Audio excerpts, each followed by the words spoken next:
Mesdames et messieurs, très chers téléspectateurs, bonjour ou bien bonsoir, ça dépend à l'heure à laquelle vous nous prenez. Grande est ma joie de me retrouver encore aujourd'hui pour vous présenter ce nouveau numéro de votre émission. Vous êtes très nombreux et je ne cesserai de le dire et je ne cesserai de le mentionner combien vous êtes si louable et que vous continuez à soutenir cette œuvre et soutenir ce que nous sommes en train de faire. Mes remerciements vont à vous tous, de partout où vous êtes.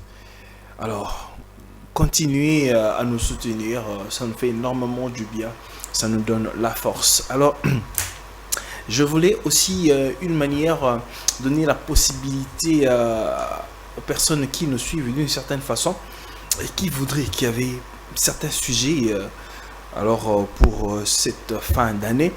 Alors, je vous donne la possibilité de me les envoyer. Les sujets auxquels, parce que moi, pour cette fin d'année, je ne proposerai pas de sujet. Alors, je laisse cela à votre disposition, que vous puissiez me proposer des sujets auxquels nous allons devoir parler pour cette fin d'année. Alors, je vais devoir veiller à ça. Vous pouvez toutefois me contacter par le numéro juste affiché là et on va sélectionner les sujets pour cette fin d'année. Aujourd'hui, nous allons devoir parler sur le mariage. Le mariage dans le christianisme ainsi que dans la coutume. Est-ce le mariage? Parce que c'est un sujet un peu mystérieux. D'autres prétendent soutenir cela dans la Bible, ou d'autres refutent pour dire carrément la Bible n'est pas la parole de Dieu. Ça, c'est encore un autre sujet. Alors, nous en parlons avec le frère Clément qui est avec nous. Normalement, nous devrions être avec le docteur Gimboyo, mais malheureusement, il nous a posé un lapin. Voilà, mais nous en parlons avec le frère Clément Ngomboula, qui est avec nous, à qui je dis bonsoir et bienvenue, frère Clément. Bonsoir, chers journalistes. Je salue aussi mes téléspectateurs qui nous suivent. Merci beaucoup. Nous allons partager de la parole de Dieu sur les sujets que vous avez cités. Très bien. Frère Clément, l'émission que nous avions eue dernièrement, et j'ai reçu beaucoup de réactions, des gens qui ont sollicité, faites-nous revenir le frère Clément, parce qu'il s'était bien exprimé en ce qui concerne la polygamie, et ainsi de suite. Alors, je n'ai cessé d'être contacté par plusieurs des téléspectateurs et qui m'ont demandé de vous jeter les fleurs pour votre brillante intervention de l'autre fois. Merci beaucoup. C'est Dieu qui est la vérité, c'est Dieu qui gagne toujours, malgré qu'il y a plus de raisonnement parmi les gens dans le monde, mais c'est Dieu qui est au centre de tout, c'est lui qui est la vérité. C'est sa vérité qui doit être proclamée et non ce que les gens pensent, les raisonnements des gens. Très bien, c'est comme je l'ai dit, aujourd'hui nous allons devoir parler sur le mariage. Le mariage et tout ce qui englobe en fait le mariage et du côté christianisme, la coutume, ainsi de suite. Alors nous allons devoir essayer de dénicher avec les écritures, mais aussi en matière sociologique pour voir exactement si le mariage est chrétien. Alors, par définition déjà, frère Clément, pourriez-vous nous le définir? C'est quoi le mariage? D'accord, merci beaucoup, chers journalistes, pour la parole. Vu que nous parlons du sujet très capital, nous parlons du mariage. Nous devons d'abord commencer par comprendre qu'est-ce que le mariage, avant que nous puissions entrer dans le vif du sujet pour décortiquer des éléments en détail. Nous allons définir le mariage, parce que le mariage, il y a dans notre monde là, tout le monde définit le mariage selon lui, selon sa manière. Mais Dieu a sa propre définition. La parole de Dieu a sa propre explication concernant les mariages. Nous allons prendre le livre de Genèse. Le livre de la Genèse, le chapitre 2. On prend le livre de la Genèse au chapitre 2. Genèse 2. Et nous allons lire à partir du verset 24. La Bible dit Je commence d'abord au verset... je lis d'abord le verset 18. L'Éternel Dieu dit, « Il n'est pas bon que l'homme soit seul. Je lui ferai une aide semblable. » Donc, l'homme existait déjà, et Dieu dit qu'il n'est pas bon que l'homme soit seul. Je lui ferai une aide semblable. Et au verset 21, il est dit, « Alors l'Éternel Dieu fit tomber un profond sommeil sur l'homme, qui s'endormit. Il prit une de ses côtes et referma la chair à sa place. L'Éternel Dieu forma une femme de la côte qu'il avait prise de l'homme, et il l'amena vers l'homme. Et l'homme dit, voici cette fois-ci, qui est os de mes os et chair de ma chair. On l'appellera femme, parce qu'elle a été prise de l'homme. Et au verset 24, c'est là où nous voyons la définition du mariage. C'est pourquoi l'homme quittera son père et sa mère et s'attachera à sa femme et ils deviendront une seule chair. Ça, c'est la définition selon Dieu. L'homme qui quitte son père et sa mère, il va s'attacher à sa femme et ils vont devenir une seule chair, les deux. Maintenant, il y a un mystère dans ces versets de la Genèse, chapitre 2, le verset 24. Parce que les gens pensent que quand il est dit l'homme quittera son père et sa mère et s'attachera à sa femme et ils deviendront une seule chair, pour eux, l'homme doit quitter la maison de son père et la maison de sa mère pour aller prendre une femme et puis ils vont s'attacher. Donc, il va épouser la femme et puis en épousant la femme, il devient une seule chair. En réalité, ce n'est pas ça. En réalité, ce n'est pas ça. Ouais, ce n'est pas ça. Alors, quel est le vrai sens Voilà. Donc, ici, la définition, littéralement, c'est ce qui est dit. Mais le mystère qui est caché là, ça, c'est une autre chose. Le mystère, c'est quoi? Quand Dieu dit, c'est pourquoi l'homme quittera son père et sa mère et s'attachera à sa femme et ils deviendront une seule chair, cela veut dire quoi?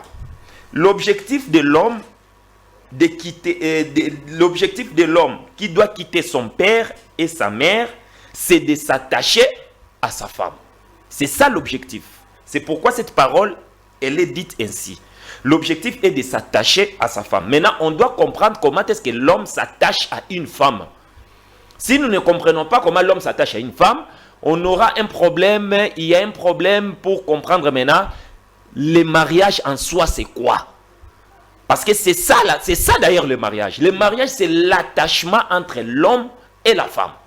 Maintenant, si on ne sait pas comment l'homme s'attache avec une femme, on ne saura pas c'est quoi le mariage. Parce que pour certains, le fait que je m'élève, je vais dans la famille d'une femme, de la femme, je donne la dot, je me suis attaché à une femme. Non, c'est pas ça l'attachement. C'est pas ça l'attachement. C'est pas ça l'attachement. Ça m'ouvre directement à vous poser cette question, Frère Clément. Est-ce que le mariage est une institution religieuse? Non, pas religieuse. Je ne parle, en fait, je ne sais pas quand vous parlez de la religion, vous faites allusion à quoi? Parce que la parole de Dieu ou le christianisme n'est pas une religion. Le christianisme n'est pas une religion. C'est un courant? Non, ce n'est pas non plus un courant, non plus un mouvement. Mais plutôt, le christianisme, c'est la doctrine de Christ. La religion, c'est autre chose. La religion, c'est ce que les hommes ont mis en place pour s'approcher de Dieu. Mais le christianisme, c'est Dieu qui s'approche à l'homme.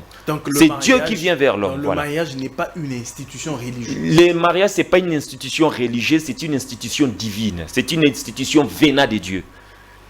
Parce que si nous faisons de ça une institution religieuse, c'est-à-dire ce sont les hommes qui se sont réunis et ils ont pensé qu'est-ce que nous devons faire pour que nous puissions parler du mariage. Mais en réalité, c'est Dieu lui-même qui a parlé du mariage.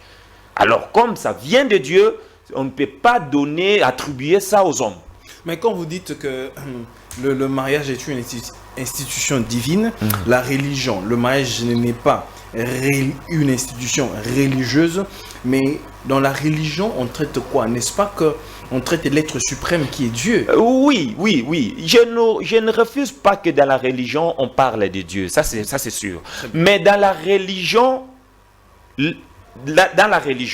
c'est-à-dire l'homme met sur pied des éléments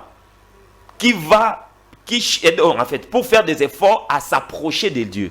Donc, il met sur pied des éléments, certaines conditions, je ne sais pas, entre guillemets, doctrines, selon l'homme, qui va lui approcher, de près avec Dieu. Très bien. Mais dans le christianisme, c'est Dieu lui-même qui vient vers l'homme. C'est ça le christianisme. Dieu lui-même vient auprès de l'homme. Et il vient auprès de l'homme avec sa parole. Très bien. Ouais. Vous avez dit que le mariage, comme j'ai posé la question, n'est pas une institution divine. Alors le mariage, il est biblique, oui ou non? Je n'ai pas dit que le mariage n'est pas une institution divine. Non, j'ai dit que le mariage plutôt. n'est pas une institution religieuse. Très bien, Ouais. je voulais dire plutôt religieuse. Ouais. Alors, en d'autres termes, le mariage est-il biblique, oui ou non? Oui, le mariage est biblique. Le mariage, il est biblique, c'est la parole de Dieu, ça vient de Dieu. Le mariage vient de Dieu. C'est pourquoi je suis en train de dire, nous devons maintenant comprendre c'est quoi le mariage. Parce que le mariage, maintenant, par définition, le mariage, c'est l'acte, les rapports sexuels entre un homme et une femme basés sur l'amour. Ah, c'est ça le vrai mariage. C'est ça le vrai sens du mariage. Selon Dieu. Dans à s'attacher, donc comme vous venez de parler, de dire là, Ouais. c'est le fait. C'est le fait que l'homme et la femme s'accouplent. Donc, sur base de leur amour. Très C'est bien. là que nous parlons maintenant du mariage. Alors frère Clément, Ouais. ça m'ouvre directement. Pour les personnes qui vivent dans une relation libre comme ça, Ouais. qui s'accouplent, voilà, Ouais. comme elles veulent, Ouais. pouvons-nous aussi parler de ça comme un mariage? Parce que vous avez dit, vous avez parlé de l'accouplement. Vous nous parlez aussi de ça comme étant le mariage. Je ne sais pas quand vous dites que les personnes qui vivent libres, je ne sais pas, ils vivent libres par rapport à quoi? Il faut bien préciser d'abord la question. Par exemple, je prends un exemple. Ouais. Je suis là Ouais. et je prends une femme Oui, et puis je peux sortir avec elle comme je veux, oui, oui. mais qu'elle ne vit pas sous mon toit, Ok. que je n'ai rien donné dans sa famille d'une certaine façon. Ok. À ce stade-là, pouvons-nous dire que c'est aussi ça le mariage? Effectivement, devant Dieu. Devant Dieu, le mariage, ce n'est pas le fait que vous allez dans une famille et donner la dot, c'est ça qui fait de vous, qui fait de toi marié devant Dieu. Devant les hommes, tu es marié. Quand je te vois, vous allez dans une famille d'une fille, vous donnez la dot. Nous, les hommes, nous voyons que vous avez donné la dot, vous êtes mariés. Mais aussi longtemps que toi et cette fille-là, vous êtes pas encore s'accoupler, vous n'êtes pas encore allés ensemble. En tout cas, tu n'es pas marié devant Dieu. Je vais prendre une écriture qui stipule ce que j'ai dit. Je prends 1 Corinthiens chapitre 6, le verset 16.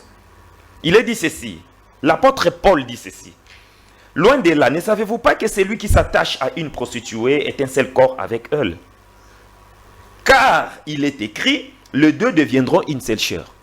Paul fait référence à quoi quand il dit les deux deviendront une seule chair? À quoi il fait référence? Car il est écrit, les deux deviendront une seule chair. Il fait référence à la Genèse chapitre 2, le verset 24. Parce que c'est dans la Genèse chapitre 2, le verset 24 qu'il est dit, l'homme quittera son père et sa mère, s'attachera à sa femme et les deux deviendront une seule chair. Maintenant, Paul ici, il nous dit, ne savez-vous pas que c'est lui qui s'attache à une prostituée? Une prostituée là, c'est votre femme? C'est pas votre femme. Mais en réalité, tu dois devenir une seule chair avec ta femme. Alors pourquoi avec la prostituée aussi, vous devenez une seule chair avec elle? Pourquoi? Cela veut dire que l'acte que tu commets, tu fais avec ta femme là, ce que tu fais avec ta femme là, dans les secrets là, si tu le fais aussi avec une autre fille ou une autre femme, devant Dieu, vous vous êtes attachés. Alors, le fait qu'on s'attache à sa femme, quand tu t'attaches, c'est à une femme que tu t'attaches, celui-là à qui tu t'attaches, celle-là à qui tu t'attaches avec elle, elle est ta femme devant Dieu. Elle est ta femme. Donc si par exemple une personne pose cet acte-là avec autant de femmes, ça veut dire que cet homme-là est marié. Il est marié avec autant de femmes. Je te donne encore une autre écriture par rapport à ça. Nous prenons Jean chapitre 4. Jean chapitre 4. Nous lisons le verset, je lis à partir du verset 16. Écoutez ce qui s'est passé ici. Ici, c'est Jésus lui-même qui parle. Va, lui dit Jésus. C'est la causerie de Jésus avec la femme samaritaine. Va, lui dit Jésus. Appelle ton mari et viens ici. La femme répondit, je n'ai point de mari. Jésus lui dit, tu as eu raison de dire, je n'ai point de mari. C'est Jésus qui lui dit ça, elle n'a pas menti, elle a dit la vérité, qu'elle n'a point de mari. Mais écoute la réponse de Jésus. Car moi Jésus, je t'ai dit. Jésus maintenant lui dit, car tu as eu 5 maris. Sur base de quoi Jésus lui dit, tu as eu 5 maris? Beaucoup ne se posent pas la question sur ce verset. La femme a dit qu'elle n'a pas de mari, qu'elle n'a pas de mari. Maintenant Jésus lui dit, oui, tu n'as pas menti, tu as dit la vérité. Mais moi Jésus, je t'ai dit que tu as eu 5 maris. Sur base de quoi? Cette femme-là a entrepris des relations sexuelles avec 5 hommes. Donc Jésus a dit, tu as eu 5 maris. Tu as eu 5 maris. Ça veut dire peut-être qu'elle avait des hommes avec lesquels elle a rompu. Est-ce que tu comprends un peu? Jésus lui dit ceci. Va, lui dit Jésus, appelle ton mari et viens ici. La femme répondit, je n'ai point de mari. Cette femme ne s'est jamais mariée selon les hommes. Cette femme, l'histoire de cette femme, elle ne s'est jamais mariée selon les hommes. C'est-à-dire, comme on le sait, aller donner la dot dans la famille de la femme, et puis faire les cérémonies, etc. Ça, ce sont les hommes qui le font. C'est selon les hommes. Mais devant Dieu, cette femme-là, le fait qu'elle a entrepris des rapports sexuels avec 5 hommes, elle est mariée avec eux. C'est alors que Jésus lui répond, car tu as eu 5 maris, et celui que tu as maintenant n'est pas ton mari. En cela, tu as dit vrai, que tu n'as pas de mari. Mais Jésus lui dit, tu as eu des maris. Sur base de quoi alors Jésus lui dira ça? Sur base de quoi? Donc c'est parce qu'elle a entrepris des relations avec plusieurs hommes. Avec plusieurs hommes. Autant de fois que tu fais cette relation-là, cet acte-là, avec autant de femmes, autant de partenaires, hommes ou femmes, Dieu te compte les mariages. Très bien, frère Clément. Là, vous avez... Je prends encore une autre écriture pour essayer un peu de préciser ce que je viens de dire là. Très bien. Regardez un peu cette histoire de David. David qui a pris la femme de son prochain, la femme d'autrui, d'Uri, l'Hétien. Il a tué son mari. Écoute, quand Dieu est venu, Dieu dit à David, je prends le verset 9. Dieu dit à David ceci. Pourquoi donc, David, as-tu méprisé la parole de l'Éternel en faisant ce qui est mal à ses yeux? Tu as frappé de l'épée Uri, les Hétiens. Tu as pris sa femme pour en faire ta femme. David avait donné la dot où? Pour que Dieu dise que cette femme-là, toi David, tu as fait de cette femme-là ta femme. Où est-ce que David avait donné la dot dans la famille de cette femme-là? Il s'est présenté dans la famille de cette femme-là où? C'est parce que David couchait avec cette femme-là. C'est la raison pour laquelle Dieu dit, tu as pris sa femme pour en faire ta femme. Pour en faire ta femme. Vous comprenez un peu? Ça peut être aussi de manière allégorique, la manière dont Dieu a parlé. Manière allégorique, c'est-à-dire, je ne sais pas, vous voulez expliquer ça? Une figure de style. Ce n'est pas une figure de style. Dieu, il est clair ici, ce n'est pas une figure de style. David a commis ce qu'on appelle l'adultère. L'adultère n'est pas une figure de style. Non, si je veux prendre juste un verset. J'aime beaucoup ce verset-là dans le Proverbe. Okay. La Bible dit... tel est le comportement de la femme adultère. Adultère, ouais. Okay. Elle a mangé. Elle mange. Et puis elle s'essuie la bouche. Elle s'essuie la bouche. Et elle dit qu'elle n'a pas mangé. Et elle n'a pas mangé. On dira quoi par là? Cette femme-là a mangé, je ne sais pas moi quoi. C'est ça les figures de style. Voilà. Mais David, c'est pas une figure de style. On dit le verset que vous avez donné, le verset du Proverbe, on dit la femme a mangé. Elle s'essuie la bouche et elle dit, je n'ai point fait du mal. Donc, c'est-à-dire, il y a une explication là-dedans qu'on veut nous faire voir, qu'on veut nous expliquer. Même aussi avec David. Mais David, on n'expliquerait parce que l'histoire est claire. On explique d'abord ce qui s'est passé, et puis, quelque part, Dieu dit, le prophète Nathan dit à David, toi, David, tu es cet homme-là, que je viens de dire. C'est toi, l'homme qui a pris la femme d'autrui. C'était réel, c'était pas imaginaire. C'était quelque chose de réel. David a pris la femme d'autrui. Il est sorti avec elle. Et Dieu est venu pour parler à David.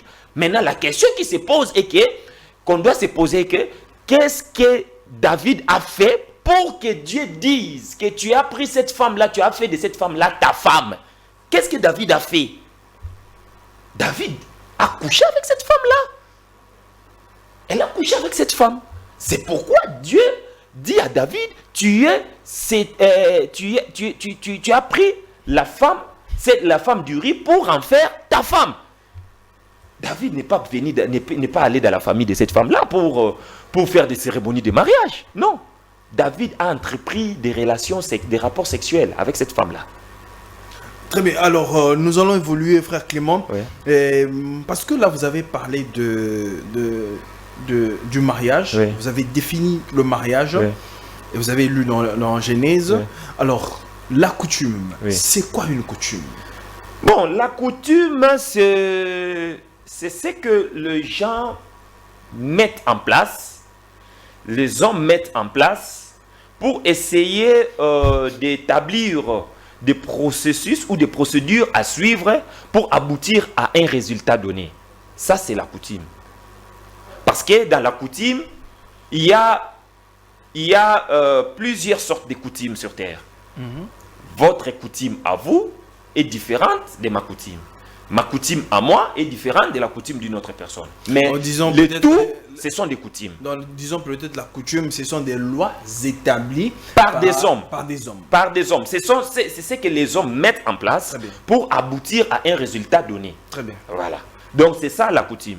Et voilà un peu ce que moi je peux dire concernant la coutume. Ouais. Alors quelle est la valeur du mariage dans le christianisme? Oui. Dans la coutume. Oui, la valeur du mariage, c'est que d'abord, le mariage procure ce que nous disons, comme Dieu a dit, multipliez-vous et soyez féconds.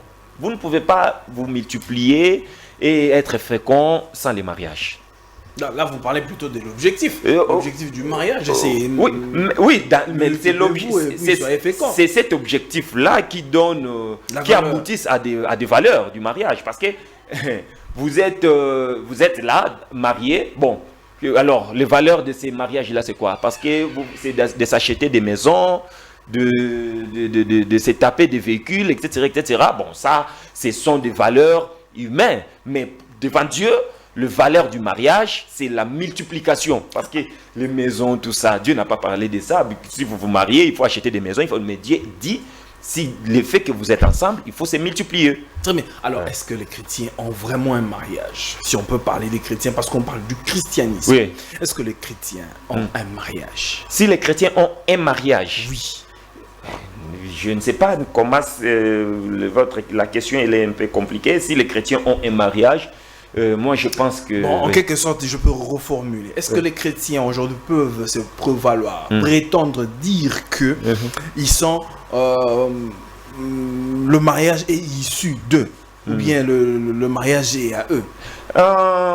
Voilà. Pour moi, quand on parle des chrétiens, c'est ceux-là qui acceptent et qui disent Amen à la parole de Dieu. Vous voyez? C'est ceux qui acceptent. Et qui disent Amen à la parole de Dieu. Qui acceptent quoi? J'ai bien dit. Qui acceptent la parole de Dieu, qui disent Amen à ça. Et c'est quoi la parole de Dieu? La parole de Dieu, c'est la parole de Dieu qui met les bases, qui est la base de la vie d'un chrétien sur terre. Donc, un chrétien ne peut pas vivre par rapport aux hommes ou par rapport aux bases que les hommes ont mises sur pied. Mais c'est quoi la parole de Dieu? C'est la Bible qui est la parole de Dieu, ou la parole de Dieu, je ne sais pas moi, c'est une révélation que chaque personne reçoit de manière individuelle? Les lois que Dieu a inscrites dans chaque personne. Je vais essayer un peu d'épingler un élément aussi très important. Dieu a 3 catégories de parler. Il y a 3 manières de Dieu pour parler. Dieu a 3 langages, je voulais dire. 3 langages de Dieu. Dieu a un langage qui est spirituel. Quand Dieu dit par exemple, au commencement, Dieu créa les cieux et la terre. Les cieux et la terre là n'étaient pas physiques comme ça. C'était pas physique. Ou quand la Bible dit, Dieu créa l'homme, créons l'homme à notre image. Il créa l'homme à son image, il créa l'homme et la femme. Cet homme-là n'était pas physique. Ça, c'est un langage de Dieu qui est spirituel. Il y a une deuxième sorte de langage, c'est le langage de Dieu, de ce qui est physique maintenant. Vous allez voir, il a créé l'homme. Cet homme-là qu'il a créé, il n'existait pas physiquement, mais il était encore un homme spirituel. C'était un homme esprit. Et là, une femme esprit. Et plus tard, la Bible dit, de la poussière, Dieu forma l'homme. Cet homme-là, maintenant qu'il a formé, c'était maintenant un homme physique. Ça aussi, c'est un autre langage de Dieu. Quand je vous vois là, je me dis directement que ce n'est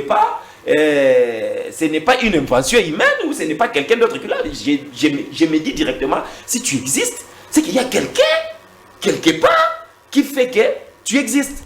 Si nous avons les ciels, nous avons la terre, c'est qu'il y a quelqu'un qui a fait que tout ça soit ainsi. S'il y a de l'eau, s'il y a les animaux, s'il y a tout ça, pourquoi ces histoires sont ici? Ça, c'est un langage de Dieu aussi.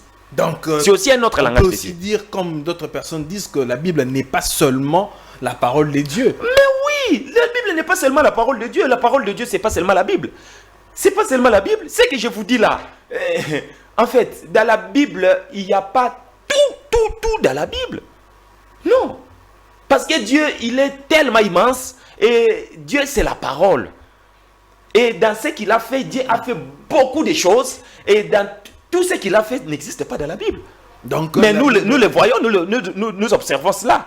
Et le troisième langage que je voulais citer pour citer, le troisième langage maintenant, Dieu prend maintenant ce qui est spirituel et ce qui est physique, il les combine pour les mettre dans les Écritures, que nous appelons maintenant la Bible. Vous voyez? Il prend ce qui est spirituel, parce que quand il est dit, au commencement Dieu créa l'homme et la femme, c'est spirituel. Donc vous voulez dire que la Bible, elle est beaucoup plus spirituelle?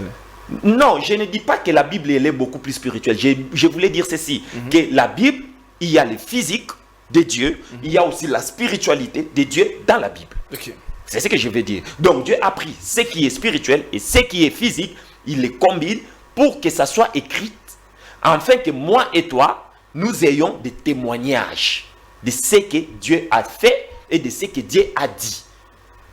Voilà un peu ce que moi, je vais essayer un peu de vous dire là-dessus. C'est la raison pour laquelle moi, je ne peux pas définir, je ne peux pas parler du mariage selon les hommes. Je dois parler de ça selon Dieu. Il y a des gens qui ne croient même pas que Dieu existe. Il y a des gens sur terre, ils croient que Dieu n'existe pas. Mais tu vas voir que ces gens-là, ils croient au moins qu'un homme ne peut pas aller avec un homme. Qui lui a dit ça alors? Mais lui, il croit que Dieu n'existe pas. Mais il croit au moins dans sa tête qu'une femme ne peut pas aller avec une femme. Très bien. Alors, frère Clément, ouais. La dot, elle est traditionnelle ou elle est religieuse? Non. Elle est ni traditionnelle, elle est ni religieuse. La dot, elle est divine. Elle est divine. Ça vient de Dieu. Tout ce qui vient de Dieu est divine. Tout ce qui vient de Dieu est divine. Les gens pensent que la dot, c'est une invention humaine. Non, la première personne à faire sortir le mot dot, ce n'est pas un homme, c'est Dieu lui-même. Vous comprenez? C'est Dieu. Dieu, la Bible dit, il est le premier et le dernier. Quand on dit il est le premier, là, il est le premier à tout. La dot, c'est Dieu. C'est Dieu. Précisément où? Ok, nous sommes dans le livre de Exode. Exode 22. Exode 22, nous lisons à partir du verset 16. La Bible dit ceci. Si un homme séduit une vierge, ici Dieu lui-même donne même la procédure, comment aller aboutir au mariage. Si un homme séduit une vierge qui n'est point fiancée et qu'il couche avec elle, il payera sa dot et la prendra pour femme. C'est Dieu qui dit qu'il doit payer sa dot. Ici, nous sommes dans Exode. Dans Exode, ce sont les lois de Dieu. C'est les lois que Dieu a données sur terre pour le peuple de Dieu, pour son peuple. Donc, c'est-à-dire, un homme qui séduit une vierge, cette vierge-là ne doit pas être la fiancée de quelqu'un. Mais, frère Clément, vous savez qu'il est écrit, il est aussi écrit, non? Oui, allez-y. Quand Abraham a envoyé Eliezer d'aller chercher Isaac, d'aller chercher Rebecca pour Isaac, montrez-nous, peut-être j'ignore, où est-ce que Abraham avait payé la dot de Rebecca pour Isaac? Ok, peut-être j'ignore, oui, je suis ignorant. D'accord, merci beaucoup pour cette question-là. C'est là où il y a beaucoup des amalgames parmi ceux qui se disent serviteurs de Dieu. Ah, il y a beaucoup d'amalgames. D'amalgame. Il y a beaucoup d'amalgame parmi ceux qui se disent serviteurs de Dieu. Écoutez, il y a quelque chose. La manière dont Abraham s'est marié, avec Sarah, est-ce que c'est la même manière que Isaac s'est marié avec Rebecca? Non. La manière dont Isaac s'est marié avec Rebecca, est-ce que c'est la même manière de la façon dont Jacob s'est marié avec sa femme ou ses femmes? Non. Par là, qu'est-ce que je vais vous dire? Avant que Dieu donne la loi, il y avait dit deux autres. Chacun s'est marié à sa manière. Abraham s'est marié avec sa sœur. Isaac ne s'est pas marié avec sa sœur. Jacob, il a fallu qu'il fasse 7 ans. Qu'il travaille 7 ans pour Laban, pour prendre sa femme. Vous voyez un peu, donc, chacun allait avec ce qui lui plaisait pour prendre une femme. Maintenant, Dieu est venu pour réglementer ça. C'est ça d'ailleurs l'utilité de la loi. La loi est venue mettre l'harmonie sur terre.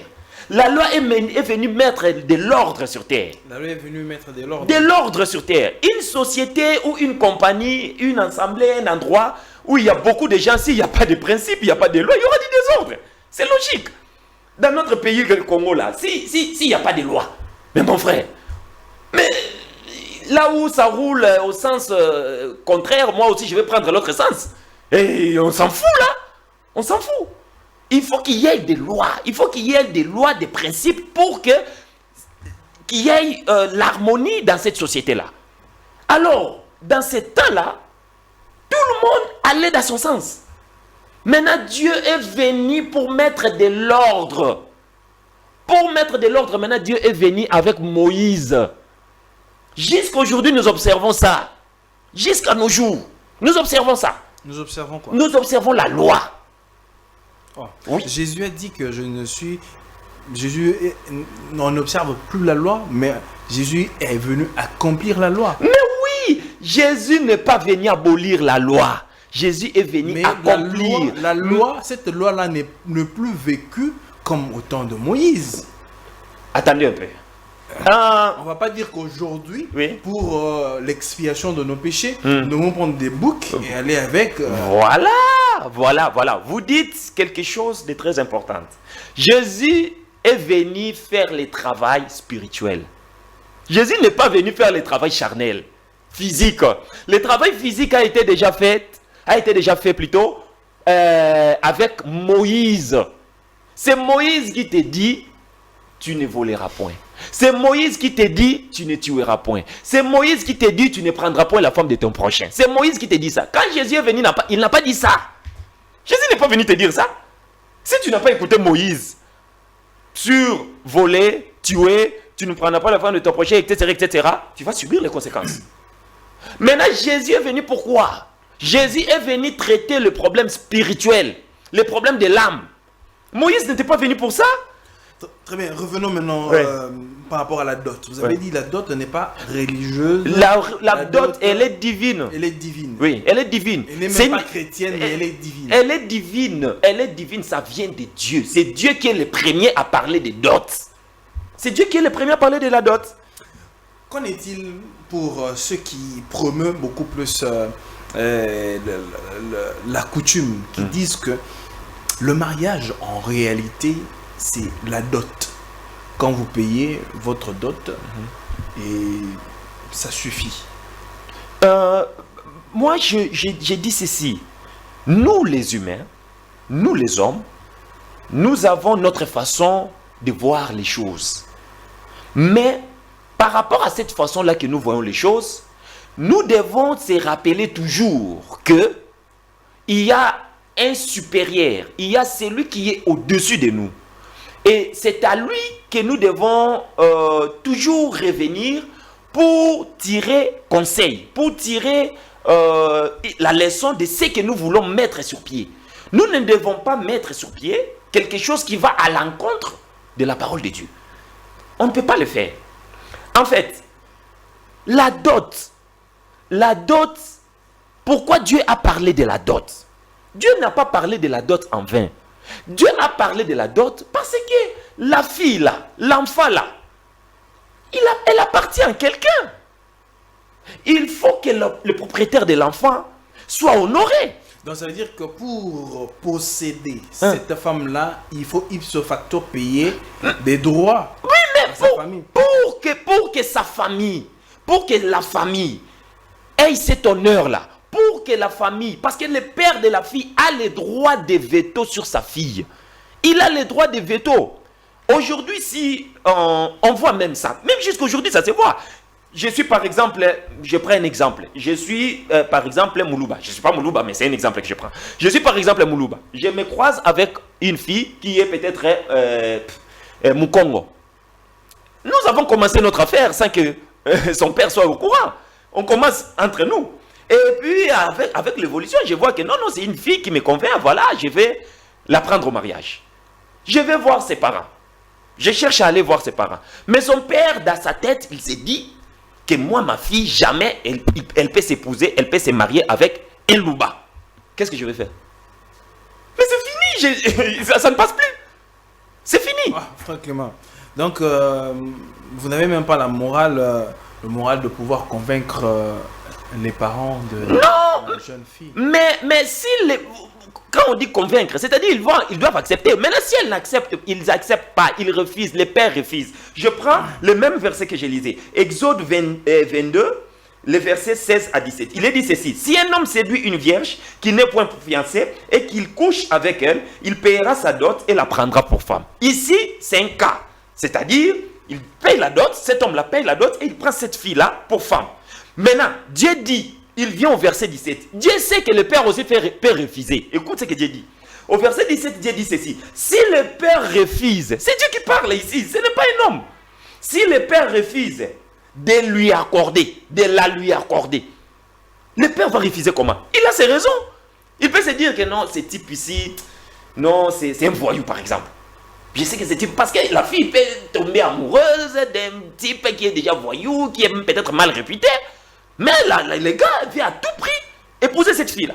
Alors, frère Clément, restons dans ce chapitre-là par rapport au mariage, parce que vous parlez de la dot qui est divine. Une institution divine, oui. Qui est divine plutôt. Oui. Très bien. Alors, quelles sont les étapes du mariage? Voilà. Les étapes du mariage est claires. Dans le même verset d'Exode 22. Si un homme séduit une vierge, la première étape, c'est séduire la vierge. Séduire, là, ce n'est pas... On peut séduire dans un bon sens, on peut séduire dans le mauvais. Mais la séduction a toujours été péjorative. Vous êtes sûr? La séduction a toujours été péjorative. Je vous prends... Quand on parle du serpent, quand le serpent a dit, la femme dit que c'est le serpent m'a séduit. Ok, le serpent m'a séduit. Voilà, je vous prends une écriture et alors on va essayer d'examiner ça. Nous prenons Jérémie. Je lis ça dans les livres, dans la Bible des Semeurs, c'est mieux, parce que là c'est plus clair. Je vous prends le livre de Jérémie, chapitre 20. Jérémie chapitre 20, le verset 7. Écoute ce qu'il est dit ici. Jérémie chapitre 20, le verset 7. C'est le prophète Jérémie qui parle. Il dit: ô Éternel, tu m'as séduit. C'est péjoratif, selon vous. Donc Dieu, il a séduit Jérémie dans le mal. Ô Éternel, tu m'as séduit. Et je me suis laissé séduire. Tu t'es servi de la force avec moi. Et tu l'as emporté. À longueur de journée, je suis un objet de risée. Tous se moquent de moi. Tous se moquent de moi. Qu'est-ce que vous dites alors?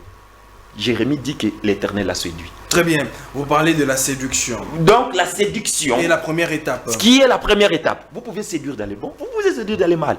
La parole de Dieu peut te séduire. Dieu peut te séduire. Si on comprend bien, c'est une façon de capter l'attention. De capter l'attention de la personne. Okay. Ça peut être dans les bons ou dans les mal. Le diable aussi le fait. Dieu aussi le fait. Très bien. Voilà, ça c'est la première étape. La deuxième étape du mariage est la fille dans laquelle tu veux capter son attention. Elle ne doit pas être fiancée. Je précise bien. Quand elle est fiancée, c'est-à-dire il y a déjà quelqu'un qui attend un moment pour la prendre comme sa femme. Donc, elle ne doit pas être fiancée. Elle doit être libre. Ça, c'est un élément qu'il faut aussi soulever. La deuxième étape maintenant, c'est aller avec cette fille-là. C'est-à-dire coucher avec elle. Oh. Je sais que ça va vous scandaliser. Ça, je le sais. C'est-à-dire coucher avec elle. Pourquoi je l'ai dit? Je vais. Parmi les étapes. Parmi du les mariage, étapes, effectivement. Ça veut dire qu'on séduit la Effectivement. fille, et puis on va. Et puis on va avec elle. Je vais. Frère Clément, question directe. Ouais. Donc ça veut dire que toi tu es marié. Exact. Quand tu as pris ta fiancée à Ouais. cette époque-là, Ouais. encore inconnue, Ouais. tu l'as séduit. Ok. Et puis, Ouais. tu es sorti avec elle. Je vais répondre vite et puis je reviens dans la parole. Je vais répondre d'abord vite et puis je reviens dans la parole. D'abord, moi, quand j'ai pris ma femme, ok, je pourrais dire ceci, je n'étais pas encore chrétien. Quand moi, je me suis marié. Donc, je ne connaissais pas tout ça. Ok. Je ne Si connaissais pas ça. aujourd'hui, frère Clément Hein. avait la connaissance de tous ces éléments ici, Ouais. il passerait par ces étapes. Mais je ferai ce que Dieu a dit. J'ai dit amen à cette parole, moi. Oh, Dieu a dit qu'il faut commencer d'abord. Mais c'est ce que j'ai dit, c'est ce que Dieu a dit. Ce que j'ai dit, ce n'est pas moi qui ai dit ça. C'est ce que Dieu a dit. Donc, il faut d'abord séduire. Il y a la séduire. Et puis, coucher avec. Elle. Maintenant, je prends. La troisième Pourquoi étape. avant que je prenne la troisième étape, je dois expliquer cette deuxième étape parce que ça va. Il y aura des esprits faibles qui sont choqués par rapport à ça. Très bien. Voilà. Pourquoi est-ce que l'homme couche avec la femme? Le mariage là, quand on parle du mariage, le mariage appartient aux vierges. C'est pourquoi Dieu précise, si un homme séduit une vierge, la fille, elle doit être vierge. Et celles qui ne sont pas vierges ne sont pas mariables. Devant Dieu, je vais vous dire quelque chose. Devant Dieu, nous avons 7 catégories ou 6 catégories de femmes. Vous voyez un peu? C'est ce que je vais essayer un peu de vous dire. Je vais essayer un peu de les citer. Nous avons les femmes mariées. Les femmes mariées, ce sont des femmes qui sont au foyer. Nous avons les femmes veuves dans la Bible. Vraiment dans la Bible. Je parle des femmes qui sont dans la Bible. Dans la Bible, nous avons les femmes mariées. Ce sont ceux qui sont dans un foyer. Dans la Bible, nous avons les femmes veuves. C'est ceux qui ont perdu leur mari. Dans la Bible, nous avons des femmes, des femmes fiancées. Nous avons des fiancés. C'est ceux-là qui entendent à entrer dans les mariages. Dans la Bible, nous avons des femmes vierges. Ce que nous appelons, nous, un langage, une appellation qui n'est pas dans les Écritures, normalement, célibataire. Mais en réalité, devant Dieu, une femme célibataire, c'est celle qui est vierge. On ne peut pas parler d'une vierge qui est déjà déviergée et d'un célibataire qui est déjà déviergé. Non, non, non, non, non, non. Dans la Bible, nous avons les prostituées. Une prostituée, c'est qui? C'est celle-là qui n'est pas mariée, mais elle sort avec les hommes en désordre. Elle sort avec des hommes. Donc, si une femme, une fille, sort déjà avec un homme qui n'est pas son mari, qu'il ne lui a pas pris comme femme, et que la personne qui lui prend pour femme, c'est un autre homme, c'est de la prostitution, ça. Frère Clément, Oui. il n'y a pas de contradiction dans ce que tu dis là par rapport au verset, parce que dans la Bible, dans cette même Bible que tu lis, il est dit que il faudrait, cet acte-là doit être posé seulement jusqu'à ce que les deux soient mariés. C'est écrit où? Il faut maintenant donner cette écriture-là. Que non, pour connaître une femme, ok? Pour connaître la femme, c'est-à-dire coucher avec elle, il faut d'abord donner la dot et puis coucher avec elle. Et quand vous parlez du marié, être marié là, à quoi vous faites allusion? Je vais essayer un peu de vous ramener avec une explication un peu claire, avec des exemples que nous observons de nos jours ou depuis. Maintenant, regarde quelque chose. Ta sœur à toi, si tu vis dans une maison sur un même toit avec ta sœur, ta sœur à toi, elle peut tout faire pour toi. Te préparer la nourriture, laver tes habits, arranger ton lit. Tu peux même coucher sur un même lit, dormir sur un même lit avec elle. La seule, l'unique chose que tu ne feras pas avec ta sœur, c'est ce qui cloche dans ta tête. C'est quoi? Ce qui cloche dans ta tête, tu le sais. C'est l'unique chose que toi, tu ne feras jamais avec ta sœur. Mais tout le reste est là. Ta sœur le fera. Elle va laver les habits pour toi. Elle va te préparer à manger. Elle va ranger ta maison. Elle va faire ceci, elle va faire ceci. Tu peux même dormir ensemble avec elle. Moi, j'ai dormi avec mes sœurs. J'ai passé une nuit avec mes sœurs sur un même lit. Mais l'unique chose que je n'ai jamais fait avec ma sœur, c'est coucher, faire les rapports sexuels avec elle. Maintenant, sur ce point... Je ne pas que le mariage, c'est l'engagement, le vœu qu'on a entre les deux personnes. Le vœu qu'on a entre les deux personnes, moi, je ne sais pas. C'est écrit où d'abord que le mariage, c'est le vœu qu'on a entre les deux personnes. Parce que moi, le vœu, oui, effectivement, mais quand je vais épouser une femme, je viens d'abord séduire une femme. Après, j'ai l'idée de l'épouser. Oui, effectivement, j'ai fait un vœu. Je lui dis non, je vais t'épouser. Voilà. J'aimerais que tu sois ma femme. Et imagine que demain ou après-demain, et que ça ne marche pas. Je constate que cette femme-là, elle ne répond pas aux normes. Plus tard, je constate, avant de donner ma dot, je constate que c'est une femme qui n'a pas un bon comportement, qui se dirige très mal dans la société. Mais j'avais déjà fait un vœu. Qu'est-ce que je dois faire? Frère Clément, ouais. Est-il possible, ouais. Après avoir payé sa dot, ouais. passer par le mariage coutumier, oui. et prendre sa femme et aller avec chez toi à la maison sans passer par le mariage civil et le mariage religieux? On parle de la bénédiction nuptiale. En fait, ces histoires-là, mariage civil, mariage religieux, ce sont des histoires montées de toutes pièces par les hommes. Et surtout par la religion. C'est une affaire montée de toutes pièces. De toutes pièces par la religion.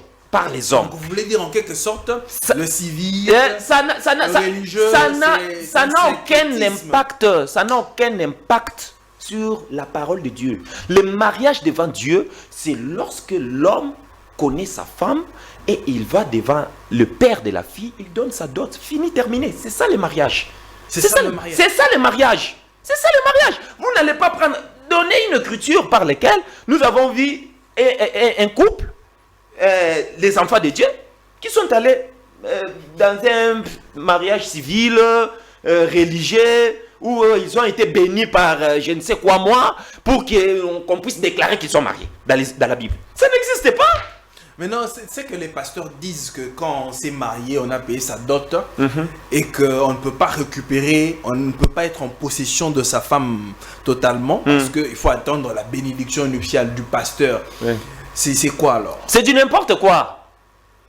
C'est du n'importe quoi, parce que ce qu'ils disent là, vous ne leur posez jamais la question, c'est écrit où? Ça n'a pas de fondement biblique. Et ils prennent ça, ça n'a aucun fondement biblique. Et c'est seulement les gens, parce que quelqu'un s'appelle pasteur, tout ce qu'il dit, c'est alléluia, amen. Non, moi, amen, c'est à Dieu. Si tu dis ce que Dieu a dit, moi, je dis amen. Mais si tu dis ce que Dieu n'a pas dit, parce que ce que vous dites là, moi, je vais vous demander, ça vient de qui? Si tu dis non, tu commences à raisonner toi-même, je vais dire, bon, vraiment, ici, j'ai devant moi Satan lui-même. C'est le diable qui est là. Parce que le diable, c'est un menteur, c'est le père du mensonge. Frère Clément, oui. Tu t'es marié quand? Quand tu as eu la connaissance de ces choses ou bien avant que tu aies eu la connaissance de toutes ces choses? C'est avant. Je ne suis pas marié quand j'ai eu la connaissance. Moi, j'étais déjà marié. En fait... Tu t'es marié dans la même procédure? Dans la procédure des humains, là, des hommes. Mais aujourd'hui, si tu devais te marier... Je suivrai la procédure de Dieu. La procédure de Dieu? Oui, je suivrai la procédure de Dieu. Donc tu n'irais pas dans les mariages civils ni coutumiers? Ce sont des fantaisistes. Mariage religieux, mariage civil, ça n'a rien à voir avec Dieu. Ça n'a rien à voir, parce que mariage civil, là, bon, qu'on nous montre un mariage civil dans la Bible, mariage religieux, qu'on nous montre un mariage religieux. Et le mot religion, ça n'a rien à voir avec Dieu. La religion ne vient pas de Dieu. C'est pourquoi ces gens-là, c'est pourquoi je vous ai dit, la religion, ce sont les hommes qui se sont mis en place, qui ont mis sur pied des éléments ou des procédures pour s'approcher de Dieu. C'est pourquoi il parle des histoires déjà mariage religieux, tout ça. Mariage religieux, ça n'existe pas dans la Bible. Quand on fait des recherches, on regarde, le mariage civil a été institué en 1792. Exactement. Par, je crois d'ailleurs, les francs-maçons. Ok. les francs-maçons. Ouais. Maintenant, quand on vient maintenant dans le mariage religieux, ça a été institué par l'Église catholique, Ok. par, j'ai oublié, je Ouais. crois en 1800 et quelques là. Ouais. J'ai oublié le Ouais. nom. Ouais. Voilà. Mais oui, déjà tous ces mondes-là que vous citez là, qui les a envoyés d'instituer ça? C'était Dieu. Et pourquoi vous vous souvenez ça aujourd'hui? Dans l'Église a copié, a pris de manière aveuglette. C'est vous qui appelez ça église. L'église, la première église, c'est dans le jour de la Pentecôte, dans Actes des Apôtres. C'est là qu'il y a lieu d'abord église. L'église que vous citez là, l'église catholique, consort, tout ça, c'est vous qui appelez ça église. L'église, c'est l'ensemble de ceux-là qui ont le Saint-Esprit, qui ont l'Esprit de Dieu. Et quand vous avez l'Esprit de Dieu, vous direz Amen à ce que la parole de Dieu dit. Mais si vous suivez toutes ces églises-là, ils ne disent pas Amen à ça, ils disent autre chose et la parole de Dieu dit autre chose. Parce que en quelque sorte, si on peut regarder aussi, c'est une tradition beaucoup plus européenne. Mais oui, c'est beaucoup plus européenne. Ça n'a rien à voir avec Dieu. C'est ce que j'ai dit. Ça Non, n'a rien à voir avec Dieu. on a pris la tradition européenne. Européenne. Voilà. On On vous oblige de l'appliquer. Le salut ne vient pas de l'Europe. Le salut vient de l'Orient. Ça vient des Juifs. Si tu veux parler du mariage là, selon Dieu, va dans les Juifs là, donc en Israël. Maintenant, commence à parler du mariage selon eux. Si vous commencez à parler du mariage selon les Romains, selon ceci, cela, vous écartez de Dieu. Donc, en quelque sorte, cette procédure Oui. de se marier où on paye sa dot, Ouais. on va dans le mariage civil Oui. et jusqu'au mariage religieux. Ouais. Ça ne vient pas de Dieu. Ça ne vient pas des dieux. Ça ne vient pas de Dieu. Ça ne vient pas de Dieu, ce sont les religieux qui se sont mis en place pour mettre ça sur pied, c'est tout. Ça ne vient pas de Dieu. Ce qui vient de Dieu, nous sommes dans Exode chapitre 22, le verset 16. Il y a ça, et puis, parce que la question était la procédure. La procédure, il restait une procédure. Très bien. La dernière procédure maintenant était, après avoir, parce que quand la virginité là est avérée, c'est alors que l'homme a le droit maintenant de payer la dot. Comment est-ce que tu peux payer la dot chez une fille, chez quelqu'un à qui on a déjà pris sa virginité? Donc, vous voulez dire qu'on paye sa dot seulement si et seulement si cette fille est vierge. Mais c'est ce que Dieu dit, selon Dieu. Parce que selon Dieu, la femme doit appartenir à un seul homme. Alors, Si la femme s'est liée déjà, elle s'est rendue, donc en fait, elle est devenue déjà plusieurs corps avec d'autres hommes. Toi là, tu es aussi un de ses clients. frère Oui. alors, dans ce cas ici, parce que la dot doit être payée seulement chez une femme qui est vierge. Oui. Admettons, tu rencontres une femme qui n'est pas vierge. Dans ce stade-là, qu'est-ce qu'on fait? On la prend directement, on la met dans la maison? Non, pas qu'on la prend directement, on la met à la maison. Dieu a parlé de tous ces cas. Dieu a parlé de tous ces cas. Et dans le cas de cette femme-là qui n'est pas Dans le vierge, cas de cette femme-là, écoute ce que Dieu a dit. Nous sommes dans Deutéronome chapitre 24. Deutéronome chapitre 24. Écoute ce qu'il est écrit là. Dieu dit ceci. Chapitre 24, le verset 1. Lorsqu'un homme aura pris et épousé une femme qui viendrait à ne pas trouver grâce à ses yeux. Qui viendrait à ne pas trouver grâce à ses yeux. L'homme trouve grâce aux yeux d'une femme lorsque la femme est vierge. Qui viendra ne pas trouver grâce à ses yeux parce qu'il a découvert en elle quelque chose de honteux. Quelle est la honte d'une femme? Si un homme la prend au mariage, c'est ce que Dieu dit ici. C'est lorsque cette femme-là n'est pas vierge. Devant Dieu, c'est comme ça. En Israël, c'est comme ça. Chez les Juifs, c'est comme ça. Le Dieu qui a parlé à ce peuple-là, c'était ainsi. Qui viendra ne pas trouver grâce à ses yeux parce qu'elle a découvert en elle quelque chose de honteux. L'homme, il écrira pour elle une lettre de divorce et après lui avoir remise en main, il la renverra de sa maison. C'est ce que Dieu dit. Mais si toi tu vois qu'elle n'est pas vierge, bon, moi je l'ai pris, je l'ai lavé seulement comme ça, tu la gardes.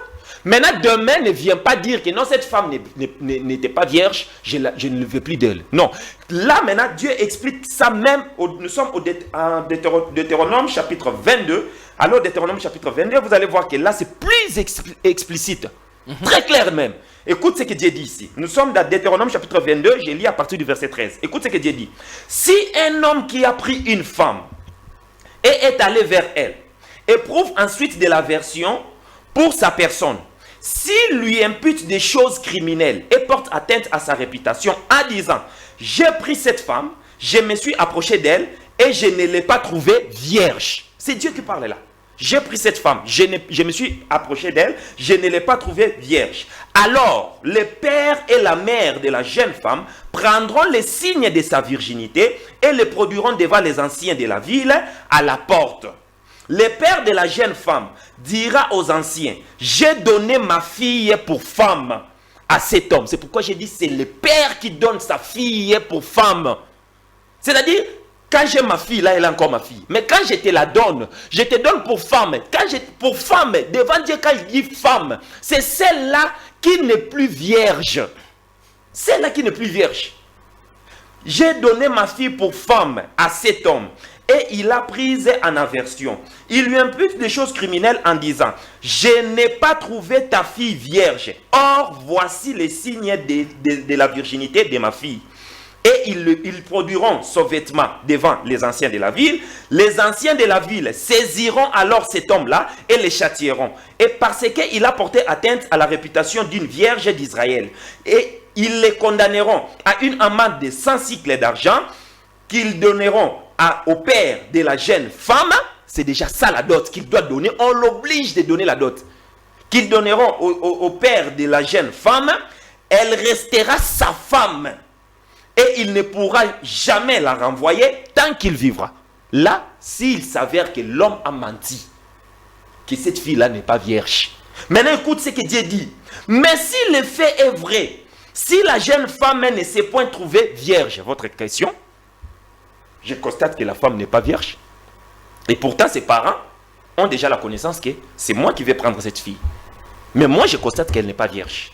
Si le fait est vrai, si la jeune femme ne s'est point trouvée vierge, on fera sortir la jeune femme à l'entrée de la maison de son père.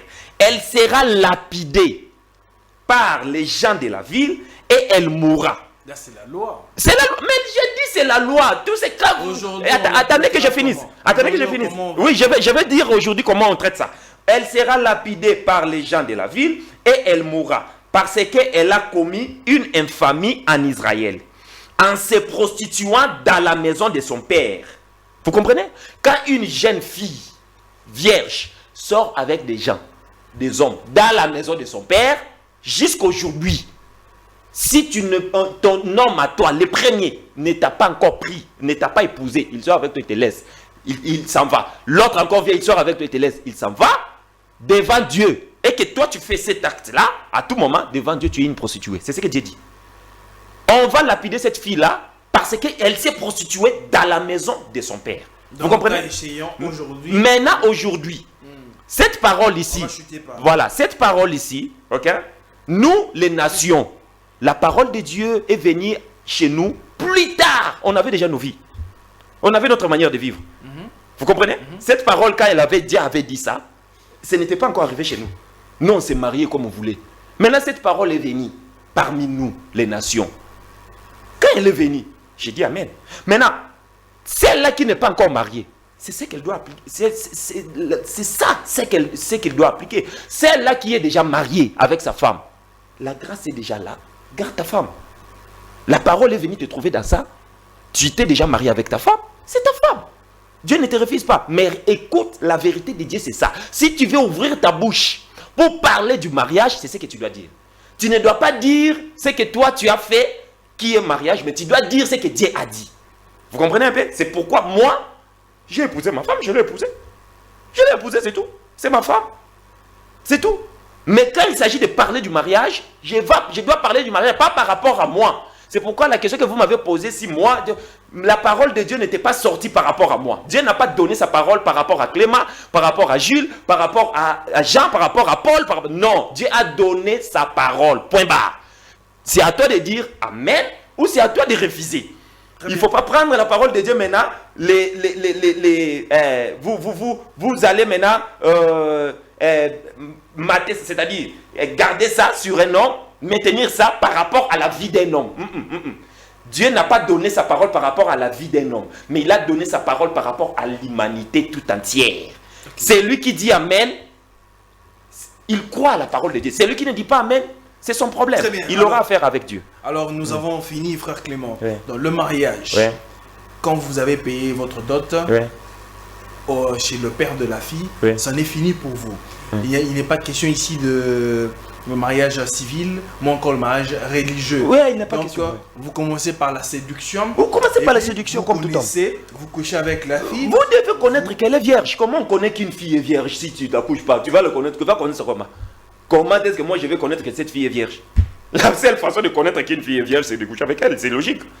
C'est logique. Et puis payer sa dot. Et puis payer sa dot. Dès que sa virginité est avérée, vous n'avez pas le droit de la laisser devant Dieu. Il faut la prendre pour femme. C'est ce que Dieu te dit. Tu dois la prendre pour femme et la prendre pour femme, tu dois maintenant honorer son père parce que son père a le droit de veto. Il peut refuser sa fille à qui il veut. Très bien. Voilà. Merci beaucoup, frère Clément. Merci beaucoup. C'est moi qui vous remercie. Mesdames et messieurs, c'en est fini pour ce numéro. Ok. Si vous estimez que vous avez un autre son de cloche par rapport au frère Clément, par rapport à ce qu'il a dit, le plateau est disponible pour